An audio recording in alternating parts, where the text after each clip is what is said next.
The Therapist's Notebook. Dr. Emily Carter has built her life around helping others heal.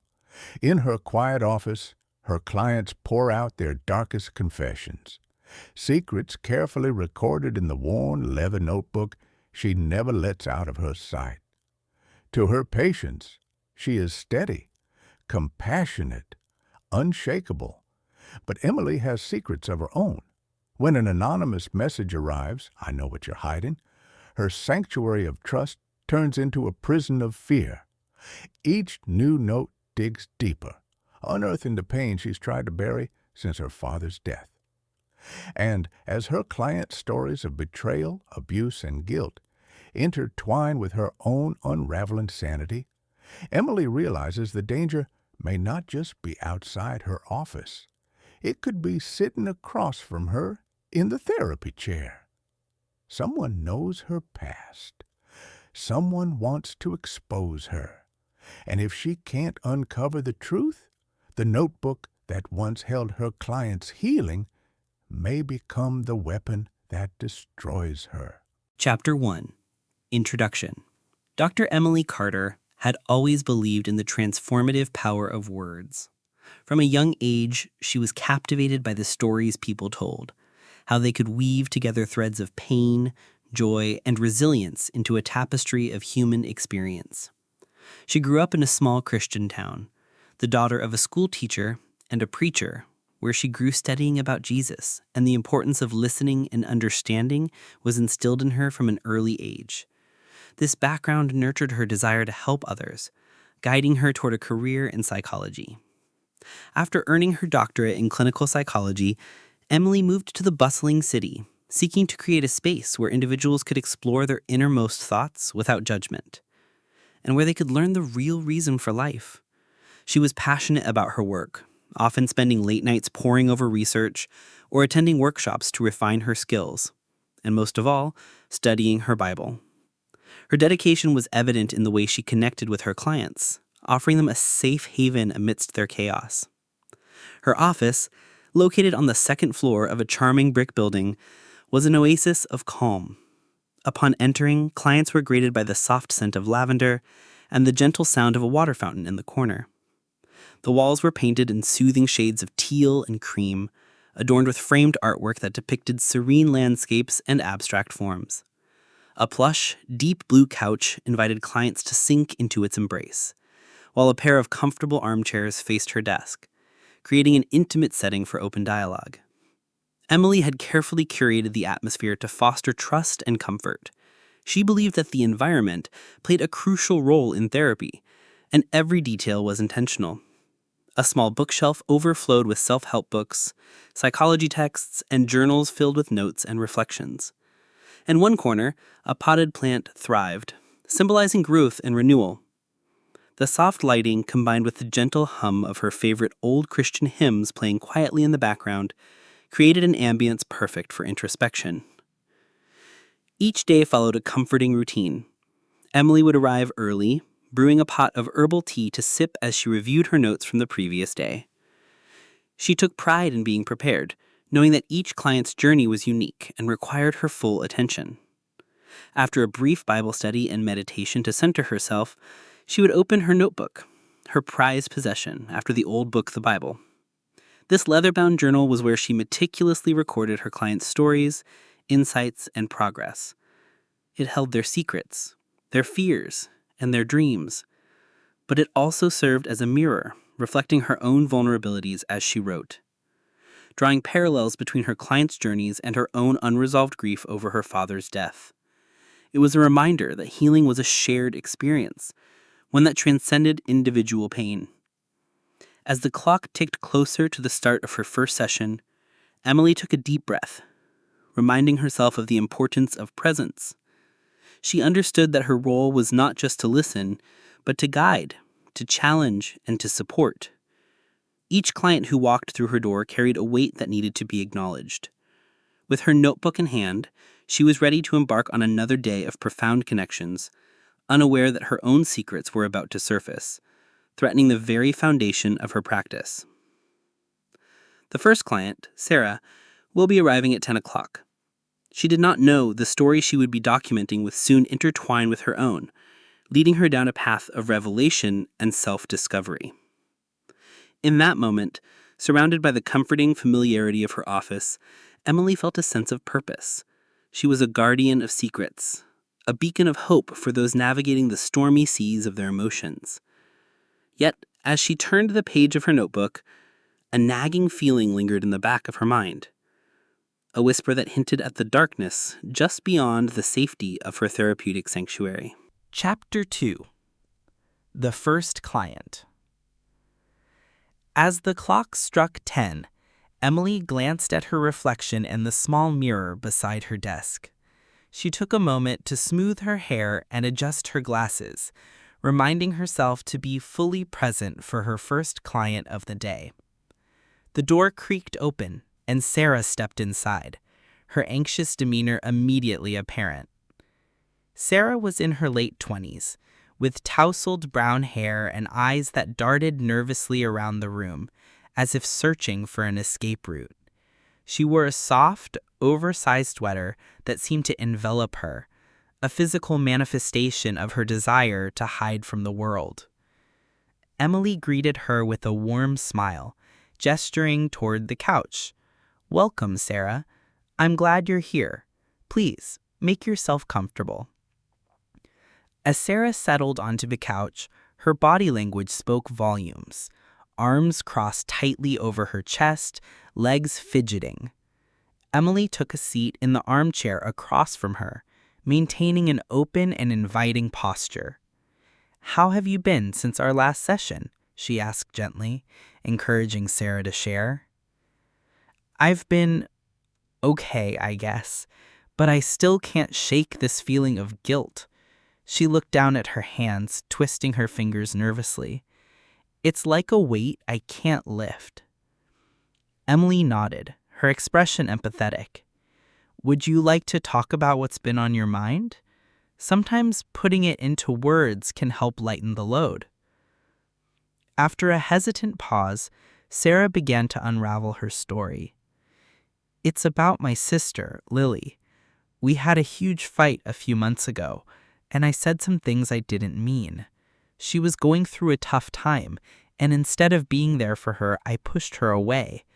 Tears welled in her eyes, and she quickly wiped them away, embarrassed. "Now she won't even talk to me."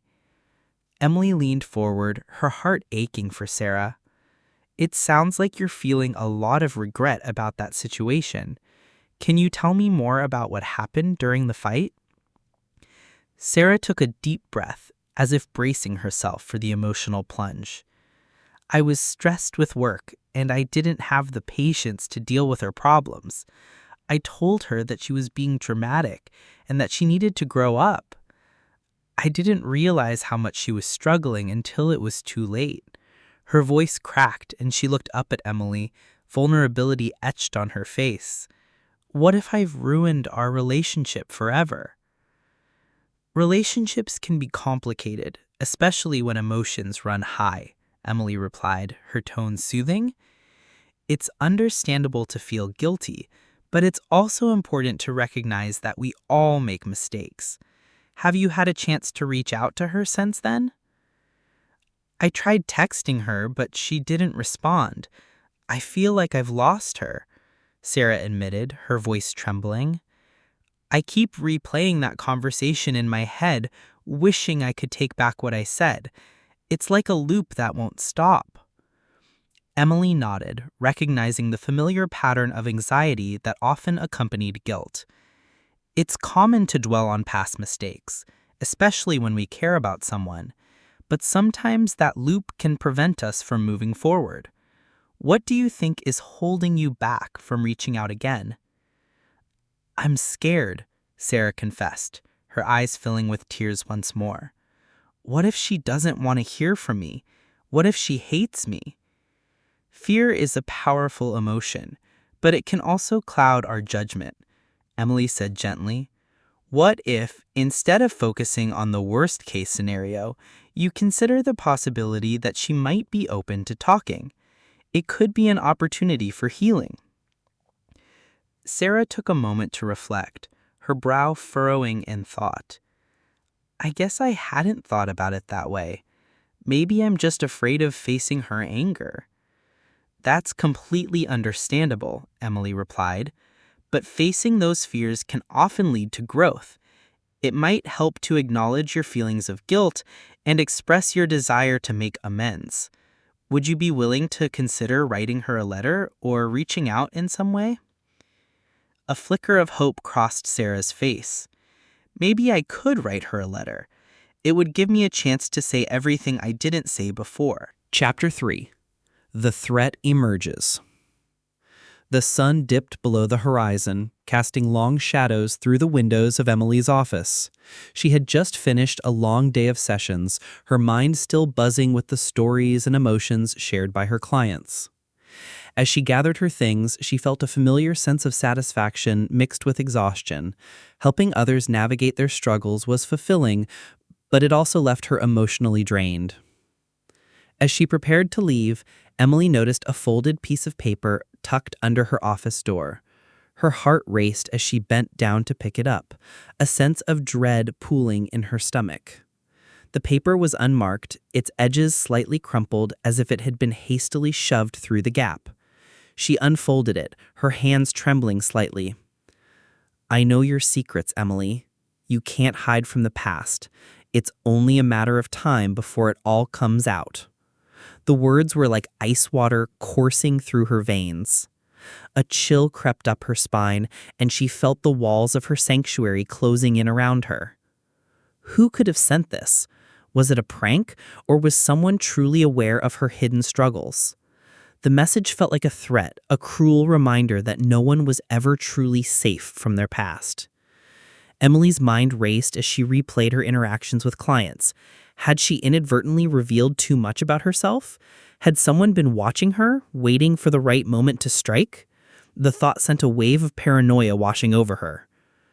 She quickly locked the door and turned off the lights, her heart pounding as she left the office, glancing over her shoulder as she walked to her car. That night, sleep eluded her. She tossed and turned, the message echoing in her mind, "I know your secrets." It felt as if the very foundation of her practice was being threatened.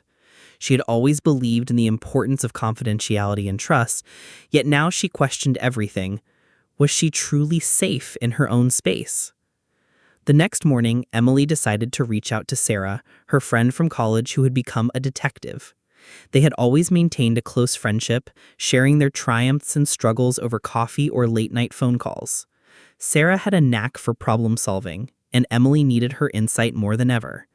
"Hey, Emily, what's up?" Sarah answered cheerfully, but Emily could hear the hint of concern in her voice. "Can we meet? It's important," Emily replied, her voice shaky. "Of course, I'll be at the cafe in 30 minutes, Sarah said, sensing the urgency in Emily's tone. When Emily arrived at the cafe, she found Sarah already seated at a corner table, her dark hair pulled back in a neat bun.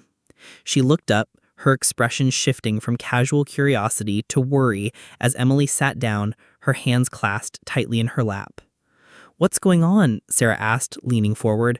"You look pale." Emily took a deep breath, trying to steady her nerves. "I received an anonymous note yesterday. It said someone knows my secrets, my past. I don't know who sent it, but it felt like a threat." Sarah's brow furrowed. "What kind of secrets are we talking about?" Emily hesitated, her heart racing. "Just things I've never shared with anyone. My father's death, my struggles with anxiety. It's all tied up in my work, and I'm terrified that someone might expose me." "Have you told anyone else about your past?" Sarah probed gently. "Only my clients, in a professional context. I try to keep my personal life separate, but sometimes it's hard to draw the line," Emily admitted, her voice barely above a whisper. "Okay, let's take a step back," Sarah said, her detective instincts kicking in. "We need to figure out if this is just a prank or something more serious. Have you noticed anything unusual with your clients or anyone else?" Emily thought for a moment. "Not really. Everyone has been pretty normal, but I can't help but feel like I'm being watched. I keep looking over my shoulder, and it's making me paranoid." Sarah reached across the table, placing a reassuring hand on Emily's. "You're not alone in this. I can help you. We can look into this together. I'll keep an eye on things, and if necessary, I can file a report." Emily felt a wave of relief wash over her. "Thank you, Sarah. I don't know what I would do without you." "Let's start by reviewing your client list. Maybe we can identify if anyone has been acting strangely," Sarah suggested. "And remember, it's okay to take a break if you need to. Your mental health is just as important as your client's." As they continued to discuss the situation, Emily felt a sense of camaraderie growing between them. It was comforting to have someone like Sarah on her side, someone who understood the intricacies of both her profession and her personal struggles. After their meeting, Emily returned to her office, her heart still heavy with anxiety. Chapter 4: A Series of Clients. A week passed, and Emily had not yet found the person behind the anonymous message she had received, but found herself navigating the emotional landscapes of her clients with a mixture of compassion and trepidation. Each session brought its own challenges, and as she listened to their stories, she couldn't help but reflect on her own burdens. The anonymous message still loomed in the back of her mind, a constant reminder that secrets had a way of surfacing when least expected. Jake. The Weight of Betrayal. Jake was her first client of the day. A tall, broad-shouldered man in his early 30s entered the office with a hesitant demeanor, his eyes clouded with shame. Emily had been working with him for several months, helping him navigate the rocky terrain of recovery from addiction. "Hey, Jake, how have you been?" she asked, gesturing for him to take a seat. He sank into the couch, running a hand through his short, dark hair. "Not great, to be honest. I've been thinking a lot about my family lately." His voice trembled slightly, and Emily could see the weight of his guilt pressing down on him. "What's been on your mind?" she encouraged, leaning forward slightly. Jake sighed deeply, his shoulders slumping. "I hurt them so much when I was using. I stole from them, lied to them. I don't know if they'll ever forgive me." He looked up at her, desperation in his eyes. "I feel like I betrayed them, and now that I'm clean, I don't know how to make it right." Emily nodded, her heart aching for him. It's understandable to feel that way. Recovery is not just about stopping the substance, it's also about rebuilding trust with those you love. Have you thought about how you might start that process? "I've tried talking to my mom, but she just cries. I don't know what to say to make her understand how sorry I am," Jake admitted, his voice breaking. "Perhaps you could write her a letter," Emily suggested. "Sometimes putting your feelings into words can help convey the depth of your remorse. It might also give her time to process before you have a conversation." Jake considered this, his brow furrowing in thought. "Yeah, I think I could do that. I just wish I could take back all the pain I caused." It's important to remember that healing takes time for both you and your family. You're on the right path, and acknowledging your mistakes is a significant step forward. As Jake left her office, Emily felt the familiar pang of empathy mixed with her own unresolved feelings. She jotted down notes in her notebook, reflecting on the parallels between Jake's journey and her own struggles with guilt over her father's death. Maya. The Shadows of Abuse. The next client, Maya, entered the office with a quiet strength that belied her troubled past. In her late 20s, she had a striking presence, but her eyes held a sadness that Emily recognized all too well. Maya had been working through the aftermath of an abusive relationship, and each session revealed layers of pain and resilience. "Hi, Maya. It's good to see you," Emily greeted her warmly. "Thanks, Emily. I've been thinking a lot about our last session," Maya replied, settling into the chair across from Emily. "What stood out to you?" Emily asked, her curiosity piqued. "I realized that I've been blaming myself for what happened with Mark. I keep wondering if I could have done something differently to avoid the abuse," Maya confessed, her voice trembling. Emily leaned forward, her expression gentle. "It's common to internalize blame in these situations, but it's important to remember that the responsibility lies with the abuser, not you. Can you tell me more about those feelings?" Maya took a deep breath, her hands fidgeting in her lap.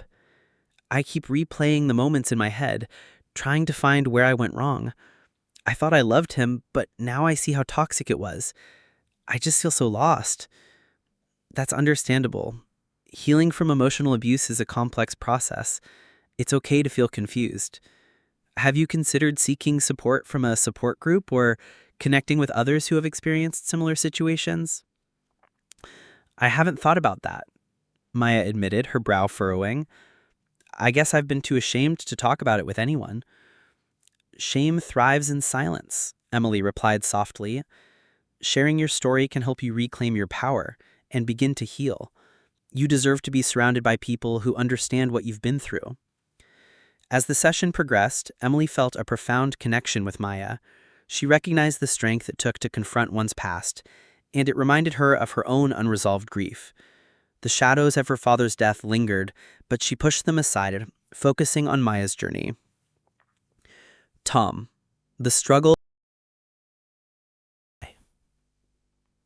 The sun hung low in the sky, casting an orange glow through the window of Emily's office. She sat at her desk, her fingers hovering over her notebook as she tried to focus on her client's notes. But her mind was elsewhere, tangled in the web of anxiety spun by the anonymous messages that had begun to escalate. It had been 2 weeks since the first note, and since then the messages had become increasingly personal and threatening. Each new note left her feeling more exposed and vulnerable than the last. I see you, Emily. Your clients talk. They know your weaknesses.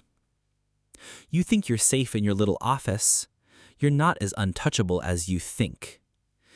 Each message felt like a dagger, piercing through her sense of security. She had tried to brush it off as a prank, but the weight of the words clung to her, making her second-guess every interaction. The once comforting walls of her office now felt like a prison, closing in around her. As she prepared for her next session, Emily's heart raced. She glanced at the door, half expecting it to swing open and reveal a shadowy figure lurking just beyond her threshold. The fear was palpable, and she struggled to shake it off.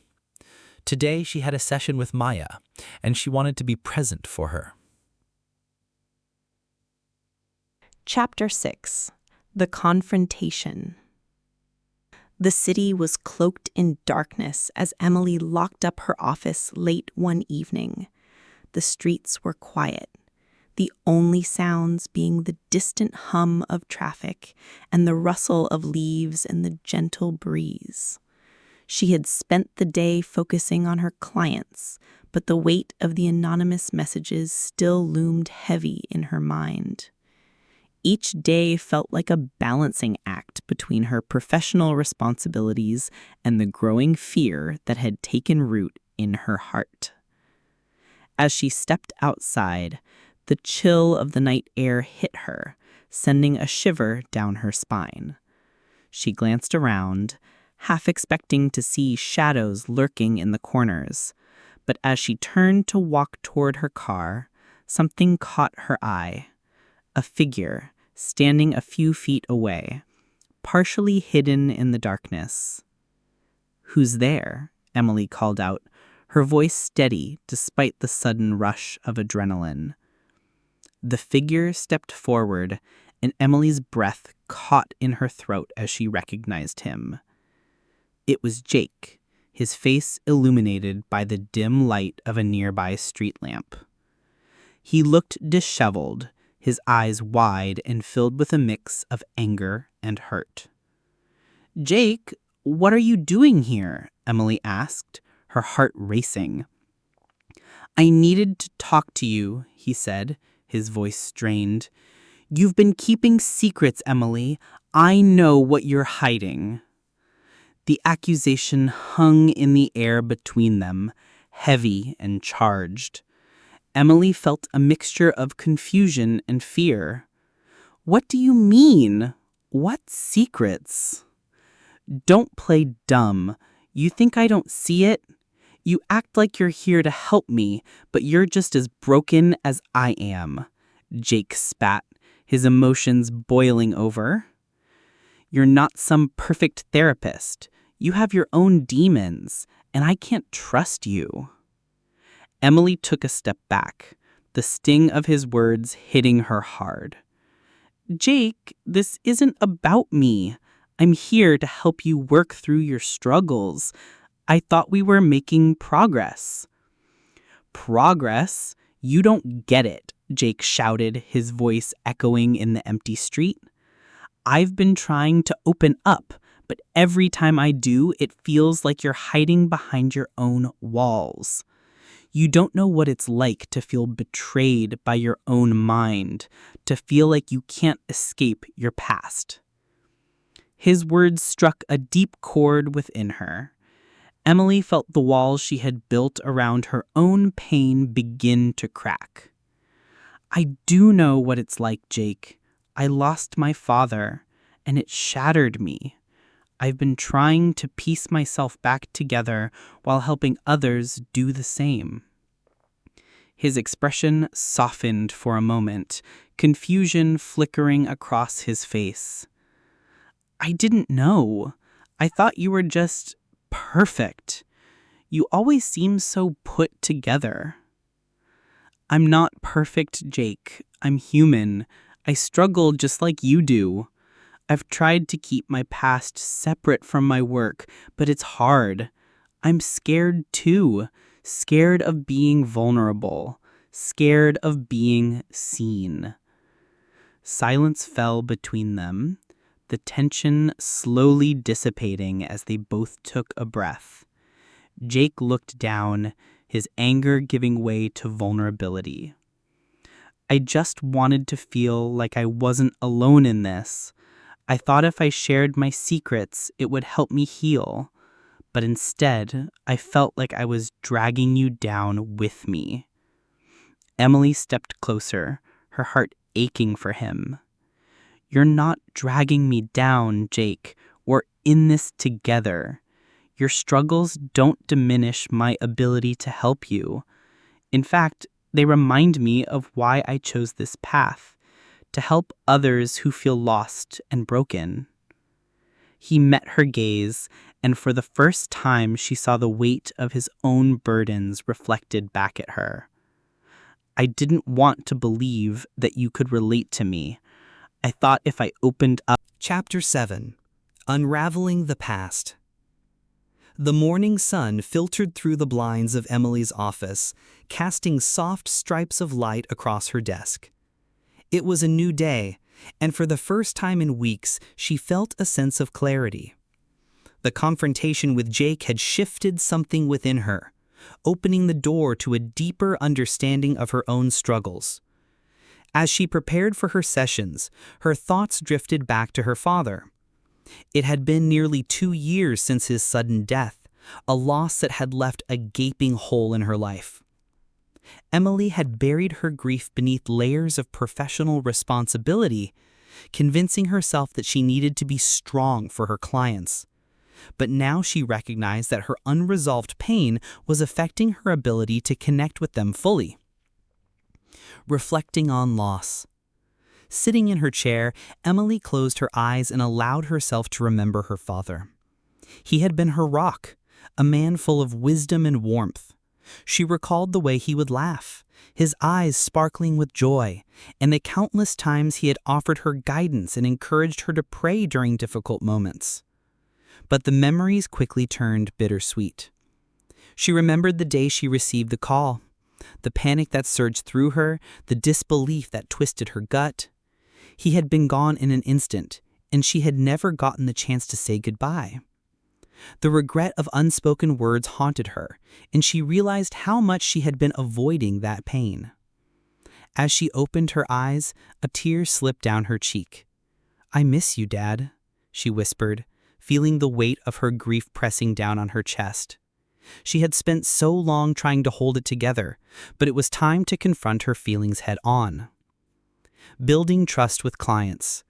That afternoon, Emily had a session with Tom, who had been grappling with the fallout from his infidelity. As they sat across from each other, she felt a shift within herself, a desire to be more open about her own struggles. "Tom, I want to share something personal with you," she began, her voice steady but vulnerable. "I've been dealing with some unresolved grief in my life. My father passed away unexpectedly, and it's been a challenge for me to process that loss." Tom looked up, surprise flickering in his eyes. "I didn't know. I'm so sorry, Emily. That must be really hard." Chapter 8. Healing and Forgiveness. The sun rose on a crisp autumn morning, casting a golden hue over Emily's office as she prepared for a special group therapy session. After weeks of individual sessions, she felt a pull to bring her clients together, an opportunity for shared healing and mutual support. The idea had been brewing in her mind, fueled by the connections she had forged through vulnerability. Emily arranged the chairs in a circle, creating an inviting space where everyone could feel seen and heard.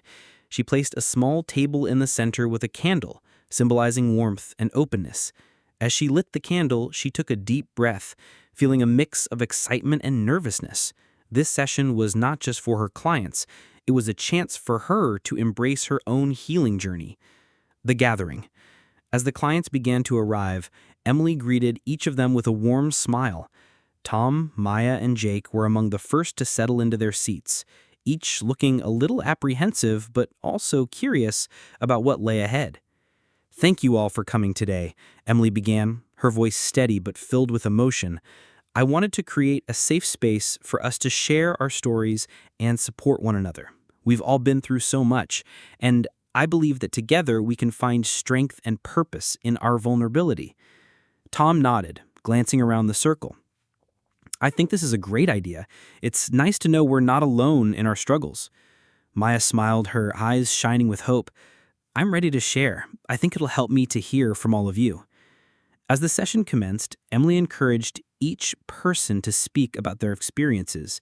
One by one, they opened up, sharing their fears, regrets, and the burdens they carried. Stories of struggle. Jake was the first to share. "I've been working on forgiving myself for the mistakes I've made in the past. It's hard to let go of the guilt, but I'm starting to realize that I deserve to move forward." His voice trembled slightly, but he held his head high, determined to confront his pain. Maya followed, her voice soft but resolute. "I've been struggling with my relationship with my father. I always felt like I needed his approval, and when I didn't get it, I lost a part of myself. I want to love myself without his validation." Tom spoke next, his tone reflective. "For me, it's about accepting the consequences of my actions. I hurt someone I loved, and I'm learning that I can't change the past, but I can work on being a better person moving forward." As each client shared their story, Emily felt a profound sense of connection growing in the room. Their vulnerability was a gift, and she could see how it empowered them to confront their own struggles. Emily's turn.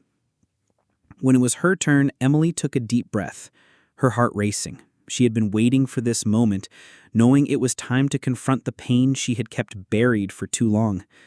"I want to share something personal with all of you," she began, her voice steady but emotional. "I lost my father 2 years ago, and I've been trying to be strong ever since. But I realize now that I haven't allowed myself to grieve. I've been so focused on helping all of you that I've neglected my own healing." Tears filled her eyes as she continued. "I miss him every day. He was my rock, and losing him left a void that I've been afraid to confront. I've held on to my pain thinking it would make me stronger, but it's only made me feel more isolated. I'm a Christian, and the Bible teaches us to cast all our burdens or anxiety onto the Lord Jesus, for he cares for us. 1 Peter 5:7. And also in Isaiah 49:15-17, God assures us that when our very parent abandons us, he will never leave nor forsake us. The room was silent, the weight of her words hanging in the air. She could see understanding in their eyes, a shared recognition of their own struggles and losses, embracing grief. "I want to honor his memory," Emily said, her voice breaking slightly. "I need to allow myself to feel the sadness and the anger. It's okay to grieve, and I've been holding back for too long." In that moment, something shifted within her. It was as if a dam had broken, allowing the flood of emotions she had suppressed to rush forth. She felt a deep sense of relief, knowing she was finally allowing herself to process her grief. Tom reached out, placing a comforting hand on her shoulder. "It's okay, Emily. We're here for you. You don't have to go through this alone." Maya nodded, her eyes glistening with empathy. "We all need to feel our pain to heal. You've helped us so much. Now, let us help you." As the session progressed, Emily felt the warmth of their support enveloping her. She realized that healing was not a solitary journey, it was a collective experience. Together, they were creating a space where pain could be acknowledged and transformed into strength. Emily encouraged the group to pray and seek God's guidance and direction in their lives. A new beginning. As the session ended, Emily felt lighter, as if a weight had been lifted from her shoulders. The candle in the center of the circle flickered gently, a symbol of the light they had ignited within each other. "Thank you all for sharing your stories today," Emily said, her voice filled with gratitude. "This has been a powerful experience for me, and I hope it has been for you as well. Remember, it's okay to lean on each other. We're all in this together." As her clients left, Emily felt a renewed sense of purpose. The journey ahead would still have its challenges, but now she had fully let God into the center of her life, drawing strength from Him, and was ready to let Him handle it. She had taken a significant step. Final chapter. Resolution. As the autumn leaves began to fall, Emily felt a sense of renewal in her life. The group therapy session had been a turning point, not just for her clients, but for herself. She had embraced her grief and learned the power of vulnerability. But there was still one lingering shadow that haunted her: the anonymous messages that had plagued her for months. Despite the support she had received from her clients, Emily couldn't shake the feeling of unease that accompanied the messages. They had stopped after her confrontation with Jake, but their absence left her with unanswered questions. Who had sent them? Why had they targeted her? It was time to uncover the truth and reclaim her sense of safety. The revelation. One afternoon, as Emily was organizing her files, she received an unexpected phone call from her former client, Sarah. Sarah had been one of the first clients Emily had seen when she started her practice. She had struggled with severe anxiety and depression, and while they had made progress together, Sarah had ultimately decided to discontinue therapy, feeling unprepared to confront her issues. "Emily, I need to talk to you." Sarah's voice trembled over the line. "I've been thinking about what happened between us, and I need to apologize." Emily felt a mix of concern and curiosity. "What do you mean, Sarah? What's going on?" "I've been sending you those messages," Sarah confessed, her voice breaking. "I thought I was helping you see that you weren't perfect. I wanted you to understand that everyone struggles, including you.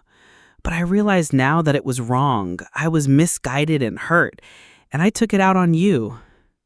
Stunned, Emily sat down, her heart racing. "You sent those messages? Why didn't you just talk to me directly? I would have listened." "I was scared," Sarah admitted. "I thought you were too far removed from your own pain to really help me. I wanted to expose your vulnerabilities because I felt so lost and alone. I thought it would bring us closer, but instead it just hurt you." Emily took a deep breath, processing Sarah's words. "I appreciate your honesty, Sarah, but you need to understand that what you did was harmful. It's important for therapists to maintain boundaries for their own mental health. I care about my clients, but I also need to protect myself." "I know," Sarah replied, her voice filled with remorse. "I didn't think about how my actions would affect you. I'm truly sorry. I just wanted to feel connected, and I thought this was a way to do it." Emily felt a wave of compassion wash over her. She recognized that Sarah's actions stemmed from her own pain and confusion. "I understand that you are struggling, but we need to communicate openly and honestly. If you ever feel that way again, please reach out directly. I want to help, but I can't if I don't know what's going on." "I promise I will," Sarah said, her voice steadier. "I've been working on my own healing, and I hope you can forgive me." "Let's take this as a learning experience," Emily suggested. "We all have our battles, and it's okay to ask for help without resorting to hurtful actions." After their conversation, Emily felt a sense of relief. She had confronted the source of her anxiety and learned an important lesson about boundaries and communication. It was a turning point not just for her, but also for Sarah, who had taken the first step toward understanding the impact of her actions. Empowerment through healing. In the days that followed, Emily began to reflect on her journey and the significance of her notebook. It had once been a vessel for her pain, filled with unresolved grief and the weight of her client's struggles, but now it represented healing, growth, and the connection she had forged with her clients. One evening, as she sat in her office, she opened the notebook and began to write again. This time she wrote about her experiences, her journey through grief, and the lessons she had learned about vulnerability, having a solid support group, and leaning on God. Each page became a testament to her resilience, a symbol of her transformation. As she filled the pages with her thoughts, she felt a sense of liberation. The notebook was no longer a burden, it was a source of strength. She decided to turn it into a tool for her practice, a way to document her client's